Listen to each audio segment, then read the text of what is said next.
chi ka koma to hi ka loi nu he cái ni chan jam kan van han hin e he nai lo loi le bol khat le nium di la amo ding in kamin in saying thing evangelist Timothy ki ti chu kamin hunga jang min lal to thang ka hin kichi namo kichi ne chi na ka tua kam non hai le agapi theological college and seminary kitin vengnom lai ma khunga hi oza lecture to warden ko kom hin tu pe na hi chichu kai ni chung chang thu kan se hin tin introduction ta banga abanin YCPN ka zauna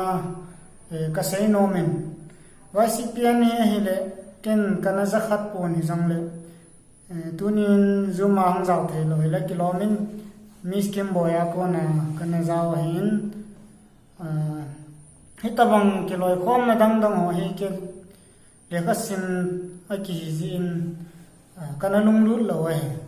aji chu leka sim disturb khan te ka ti hi jang la YCPN ka za chun nu lo pa lo biha athum of dingum lo ho sa na ding hi ya chu kanop na kana pein meeting ho zo thei chen chen kana chin anom he jengen lunglu na men kyong men ti ni kana in chapang ni khan hi school la om ni jin pha zo sen ka vil thei pon fan jang choi poi khat wang hi ka zo thei chanin ka bole ti chu ma sapina YCPN ka hong zaw da na hin tunya hi ithupi seidiu hi kamaza zap lo hi jan hi chu kam kaza ben ma hin na ye chun thu seidi yong chu kalunga dong thimin hi jong le ka gya lo pen kha chu e ho YCPN na chi pi mi ho a hil dium lo ti taw te pui hoi dium lo ho le sui ding a hi ji chun e ho mentor hi zu Kevin hi bon chawin tunia zuma hong jaw si hi ai le hi chi mentor ho chun mo pu nai nei diu ka ta inei ji wa thil khari bo lo hi chun English a sai ding chun responsibility of mentor ti hi ka sai no min e pawa chu mentor ho mo pu na ti ri hi ngin hi chi ding a hin Bible text ni kan gomen khanna chun James bung khat chang som ni le sagi chichu English a kan sim de hin ani na First Thessalonica bunga chang som na khat chai le e pawa kan sim di hin tin masapenin James bung khat chang som ni le sagi James chapter 1 verse 27 to English a kan sim chi version hi hilawa he kin kan ki range sa hin jong le English a kan range he and seemingly religion that God our Father accept as clean and faultless is kahom kanin a point a to look after orphan son widow in their distress and number B to keep oneself from being polluted by the world chi Bible chang khan nai nai pawa chun pathinin ho athing nur na beya sim chu peham tile nu lo pa lo ho chele nei thai te kho lungkim nya kho sa kiti chu khan nai hin ani na mihim khat van moi ya thilbu ho to ki kang se hin ho chu hodi acceptable religion tin James chapter 1 verse 27 say abanin First Thessalonica bunga chang som lakhani ei pawa hetina sein hiji chun na bol bangok chun khalla khat kitil kho to win kisado ton umun ti hi e ho YCPN to pi to yang ki to in khalla khat kitil kho ding kisado to ding ti hi hin a chu tunya he chi Bible chang ten hi man cha deu a chungai se yo responsibility of mentor ti chu in a say diu hin tin hichino ya hin thupi no ya hin ni ka koin khachu aja isim do bible chang na say banga chu number 1 na chun mi til coding to encourage ti himo pu na khana hin ani na chun mi sado ading to edify or to build up ti hi dunya thupi no ya thumani sei diu ni chu a hin hichi pathian dei ho thing hi na uma kitil khole ki sado to dia hi YCPN ni bolo hi ti hi ka jing chai ya che chi kan sei de he chima sanga chun ke ma testament ni neu khat kan sei no min koi ka hi nei het them be ni diu vin YCPN kalung alut ne ka ti na chu pham ti le ke yong hi nu le pa ki kim lo ka hin pathin zarin kanu nung sang ti tang e kapute na hong khang len ka hi ji chun building cho om na hi jong le hitia ki thu hil na ki pui jang na pa hi nu nei lo pa nei lo ho dinga ha zat ma hi ti hi masapin ka sei no min nu nei pa nei ki advice na le ei ki advice na chul hasam ja min ka hein tuin pathin zalin BA ka chain MD ka chain ain la hi chi journey sunna hin ipiti sei de ha hi chi ki bol le phan te tia khanini sei ka ki bol kha cham pun ei le ki kitil khowa ei le phan te ti ti ki bol jing ai hi chun thil jok si hi a ha na tam pi min ai le tunya hi ta bang nu lo pa lo a bel di chum jam le abong kha chu pi ha lunggel hut na ding ha sen na ni khuwa lungam na ding nei lo anom ding ai hi chun ne ho zo si hi chi ding a chu pathin min pa na ki loi khom hi ji u chun pha ka sa a kana zo na hi YCPN chu full form hello lai student ho zo ngamin e ho la ngam kha le Young Christian Professional Network ti hin chi in motive chu dunia hi mentor nei ding mentium ding mentor hon mentia guiding che ya chu imo pu naw tam tim jang le ke gya ro thei chu encourage boarding chuban le edify boarding ti chu dunia se deu he la khan na hin encourage boarding hi thu chang dang khan chun motivation ngati ga kisai be ke le giving hope ti na mi kha chu encourage boarding a le ipia encourage ki bonam ti le khununga akina na thei kha am ja kitil ho ti na hun na ding ku hi ta bang min chi chi thil pa ni ngai lo le a hoi ding na nga da tui ding alo le nom ding ti kinak na kha am lo wala chu mi chu encourage ki board hai lo ya chu encourage boarding ki ti chu khat su than ding motivating a hello le giving hope kinap sa den kinap na me ti re a cha khai ri nom ham suicide ki bor nom a hello le ke ngai sia a kera zok nom tala azun testimony ngai vin sister hana ho bang chun a give up nom lo da ni ngai vin na tabang ho chu lung ne wa ki ngai sia give up bor nom ho encourage boarding kinam na khat pi de ngai a chun hi chi hi ki mo mo thai lo hi ti chu sei no me ya chu encourage no ya chu thil ni ki ne encourage bo thai na de nga chu number 1 a chu role model ki ti hi ngai ka sa mi khat itil kho di nga le aman jam in va ji thai di nga hin ko man ngai ti santa ti chu mi lung lim ho ti ho de po na ho hi chapang ga sei de nga cha class 10 below vesui hi ji wa chu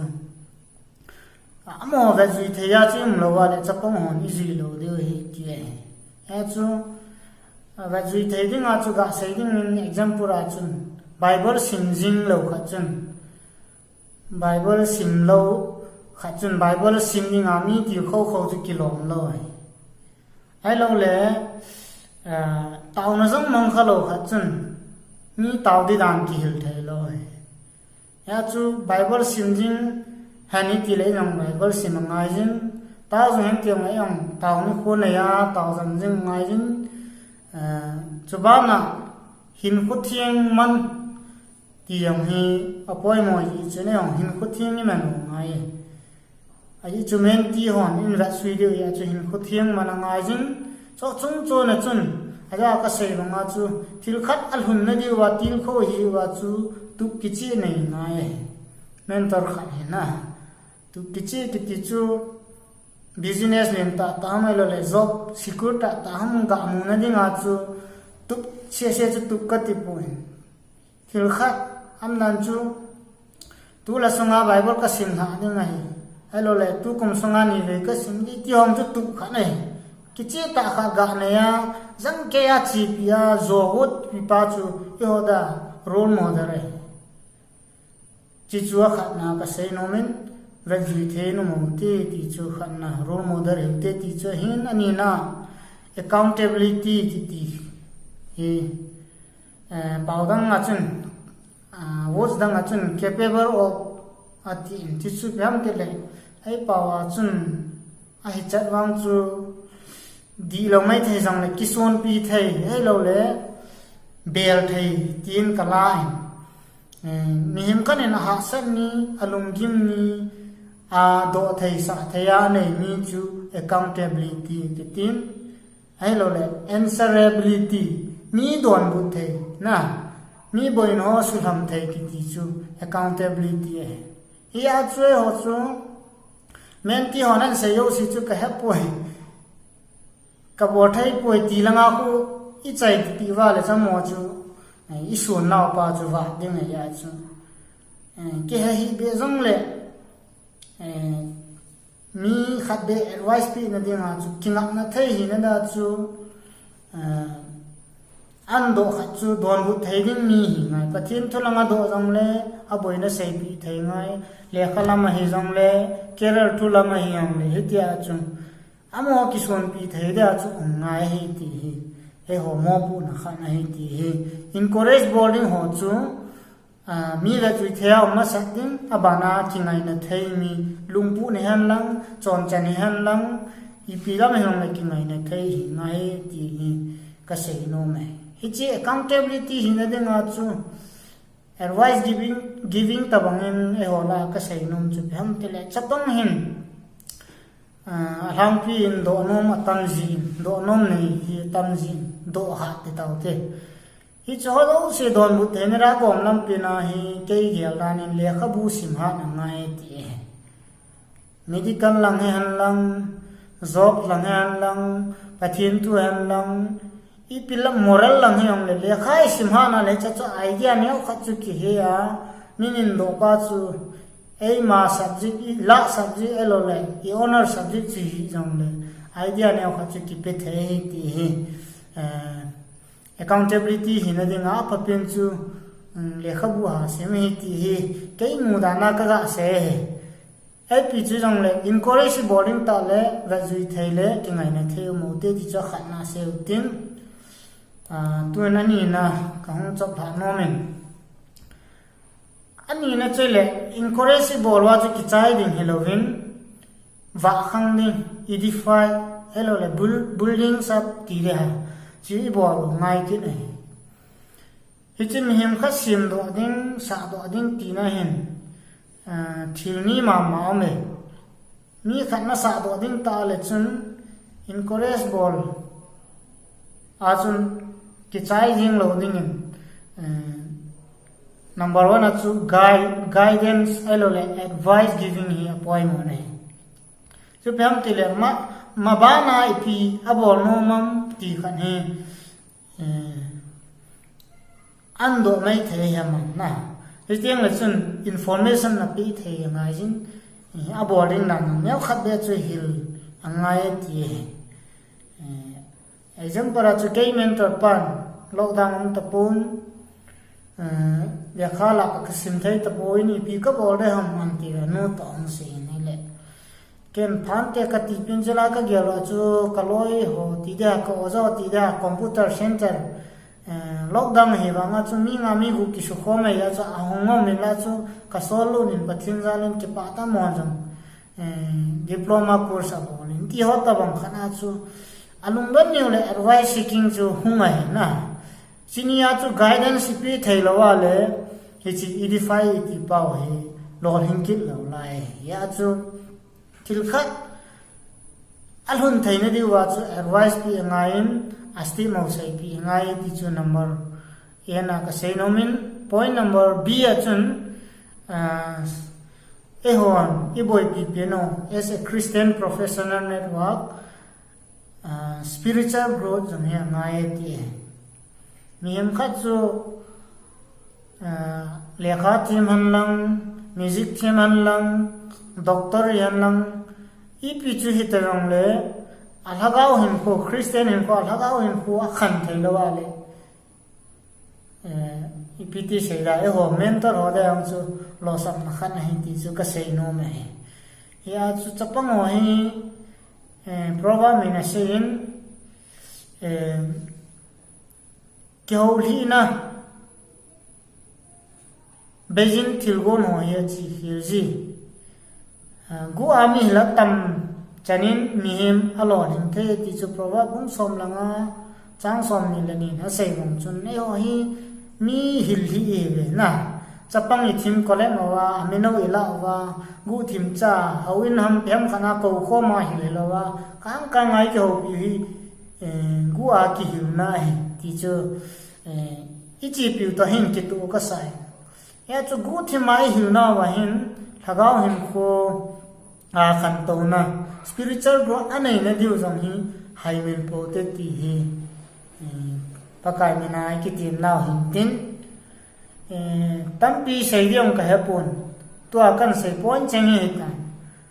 tu ne sei ngom ka ni chu responsibility of mentor bi chu encourage boarding encourage boarding ho chu ipi inai masak dia qualification ho chu pi dam ti le role model hingain amon anzi thai abana akingai na theo accountability ni ngajin chubana amo hi imo mentor vilovin sim do ding sa do ding tie ji chun idi 5 bona ding azu thei kham khama se advice pi ngai izong le sa do na ding hin sa do na la lupin chu thagao lam hi ji chun thagao hin ko jong hi sim do pi ngai ti hi tuna ka sei no mai ji chun thu chai na ding in bible isim do te ni chun sei ho thing no na be ki ti chu nai thai cha ga dong se agan thai ni wa happy jong le hi chi lấy xin hình của và nuôi polluted thing thì tao để thiếu bộ ô tô cái chùm khăn gì hình của chú hậu và thiên acceptable religion thì là sẽ hình chú ba nó Thessalonica chun khát là khát cái tiêu khâu đình là cái saro tổ để ai tiếp nào hi bằng chun YCP na hong giàu lắm cái core committee hắn lắm mentor hi dòng này mihim khat sim do ding le sa do ding in pathini nei mam chajing taw han ti hi tunya ka sei no he ki pa me pathini pathei bo ti taw han Bảo mê ki pa ko ma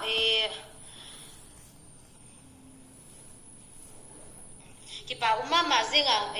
brother ka ola he thei mo